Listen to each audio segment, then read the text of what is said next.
और जब एक इंसल्ट ने बदल दिया सब कुछ। ये कहानी है उस समय की जब टाटा इंडिका पहली बार लॉन्च हुआ। अपना खुद का इंडियन कार ब्रांड। देश भर की लोगों की उम्मीदें टिकी थी, लेकिन शुरुआती बिक्री खराब रही। नुकसान बढ़ने लगा, मीडिया ने हल्ला मचा दिया। भारतीय कंपनी कभी ग्लोबल ब्रांड जैसे कार नहीं बना सकती। टाटा ग्रुप के कई बड़े अधिकारी बोर्ड मीटिंग में बोले, कार डिवीजन बंद करो, बेच दो इसे। दबाव इतना बढ़ा कि वे कार डिवीजन बेचने का प्रस्ताव लेकर फोर्ड के पास पहुंचे। फोर्ड के एक अधिकारी ने हंसकर कहा, you don't know anything about cars, why did you even start this business. ये शब्द रतन टाटा के दिल में तीर की तरह चुभ गए। भारत लौटते ही उन्होंने अपनी टीम को बुलाया और बस एक लाइन कही, इंडिका को हम भारत की शान बनाएंगे। इंडिका दोबारा लॉन्च हुई और इस बार जमकर चली। फोर्ड, जिसने कभी इंडिका की मजाक उड़ाई, कुछ साल बाद वो खुद आर्थिक संकट में फंस गया और 2008 में रतन टाटा उसी फोर्ड कंपनी को खरीदने गए जिसने उन्हें एक समय अपमानित किया था। इस बार फोर्ड के वही अधिकारी बोले,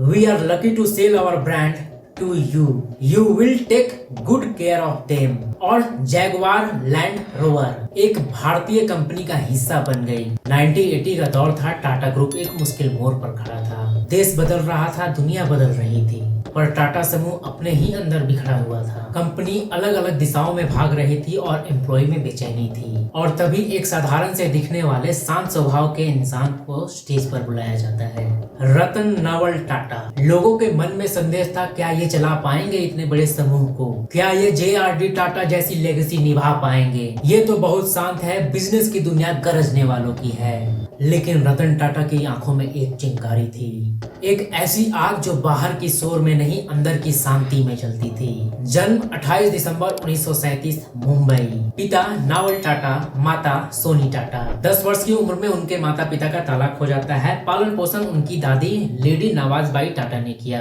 बचपन में ही इंजीनियरिंग और डिजाइन में रुचि दिखने लगी थी। रतन टाटा ने आर्किटेक्चर में स्नातक की डिग्री कॉर्नेल यूनिवर्सिटी से 1962 में ली। बाद में उन्होंने मैनेजमेंट ट्रेनिंग के लिए हार्वर्ड बिजनेस स्कूल का एडवांस मैनेजमेंट प्रोग्राम 1975 में पूरा किया था। 1962 में भारत लौटकर उन्होंने टाटा ग्रुप में काम शुरू किया। शुरुआत शॉप फ्लोर से, खासकर टाटा स्टील में। रतन टाटा कोई नाम नहीं, भारत की वो सोच है जो चुनौतियों से नहीं, उनसे लड़कर उठने से बनती है। उन्होंने कंपनी नहीं बनाई, उन्होंने भरोसा बनाया। रतन टाटा की कहानी ये नहीं कि वो क्या थे, बल्कि ये है कि उन्होंने हम सबको क्या बना दिया। 1971 में उन्हें नेल्को टाटा इलेक्ट्रॉनिक कंपनी का प्रमुख बनाया गया।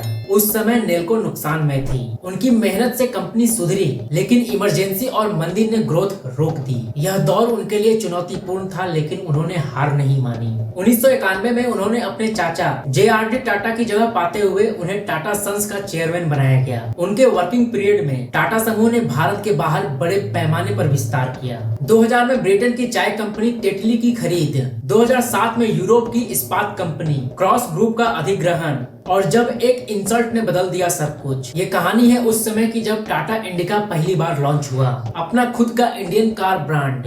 देश भर की लोगों की उम्मीदें टिकी थी, लेकिन शुरुआती बिक्री खराब रही। नुकसान बढ़ने लगा, मीडिया ने हल्ला मचा दिया। भारतीय कंपनी कभी ग्लोबल ब्रांड जैसे कार नहीं बना सकती। टाटा ग्रुप के कई बड़े अधिकारी बोर्ड मीटिंग में बोले, कार डिवीजन बंद करो, बेच दो इसे। रतन टाटा चुप बैठे, सब सुनते रहे। फिर बिना आवाज ऊंची किए बोले, इंडियन ड्रीम को बेच दूं?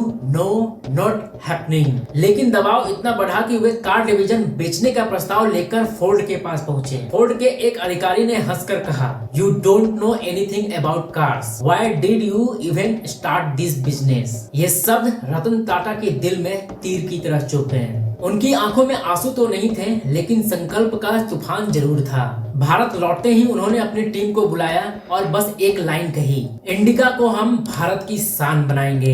दुनिया क्या कहती है ये मायने नहीं रखता। और फिर शुरू हुआ दिन रात की मेहनत, नई तकनीक, नया डिजाइन, नया जज्बा। इंडिका दोबारा लॉन्च हुई और इस बार जमकर चली। फोर्ड, जिसने कभी इंडिका की मजाक उड़ाई, कुछ साल बाद वो खुद आर्थिक संकट में फंस गया और 2008 में रतन टाटा उसी फोर्ड कंपनी को खरीदने गए जिसने उन्हें एक समय अपमानित किया था। इस बार फोर्ड के वही अधिकारी बोले, we are lucky to sell our brand to you, you will take good care of them. और जैगवार लैंड रोवर एक भारतीय कंपनी का हिस्सा बन गई। यह सिर्फ एक डील नहीं थी, यह भारत का जवाब था दुनिया को। एक किस्सा जिसे सुनकर हर कोई पिघल जाता है। मुंबई के टाटा हेडक्वार्टर्स में हमेशा 2-4 स्ट्रीट डॉग घूमते रहते थे। रतन टाटा जब ऑफिस आते वे उन्हें रोक कर अंदर बुलाते, कहते they are also part of our family. लोग हैरान थे क्योंकि देश के सबसे बड़े उद्योगपति जब किसी हेल्पलेस जानवर को प्यार से सहलाते तो उनकी आंखों की गर्माहट उनके पूरे व्यक्तित्व को बयां करती थी। यह उनका असली परिचय था। Power in hand but softness in heart, the legacy जो कभी मिटती नहीं, रतन टाटा ने सिखाया। A great company is built not by money but by people, value and courage. उन्होंने दुनिया को दिखाया कि सफलता का मतलब सिर्फ प्रॉफिट नहीं होता, सफलता वो होती है जो समाज बदल दे, लोगों की जिंदगी छू ले। 2012 में टाटा सन्स के चेयरमैन पद से डिस्चार्ज होते हैं, फिर रतन टाटा के रूप में चेयरमैन एमेरिटस की भूमिका निभाते हैं। स्टार्टअप में निवेश शुरू किया, ओला, पेटीएम, लेंसकार्ट जैसी कंपनियां। और जब 9 अक्टूबर 1924 को उनकी अंतिम यात्रा निकली तो सिर्फ उद्योगपति नहीं, पूरा देश रो रहा था। भारत ने अपने सबसे सम्मानित और नैतिक उद्योगपतियों में से एक को खो दिया था। रतन टाटा को उनकी सादगी, नैतिकता, विनम्रता और देश के लिए दूरदर्शिता के कारण जाना जाता था। पद्म भूषण 2000, पद्म विभूषण 2008, 200 प्लस राष्ट्रीय और अंतर्राष्ट्रीय पुरस्कार, अनेक विदेशी विश्वविद्यालयों से सम्मानित डिग्रियां। उन्होंने सिर्फ मुनाफा नहीं बल्कि समाज, देश और भविष्य को भी महत्व दिया। उन्होंने साबित कर दिया कि भारत से निकलकर भारत के लिए एक विशाल वैश्विक कंपनी स्थापित की जा सकती है और भारत के मध्य वर्ग और निम्न वर्ग के लोगों को किफायती वस्तुएं, सुविधाएं और रोजगार मुहैया कराया जा सकता है, न केवल भारत में बल्कि विश्व स्तर पर भी। आज की इस रोचक कहानी में यहीं तक हमारा आपका साथ। जय हिंद, जय भारत।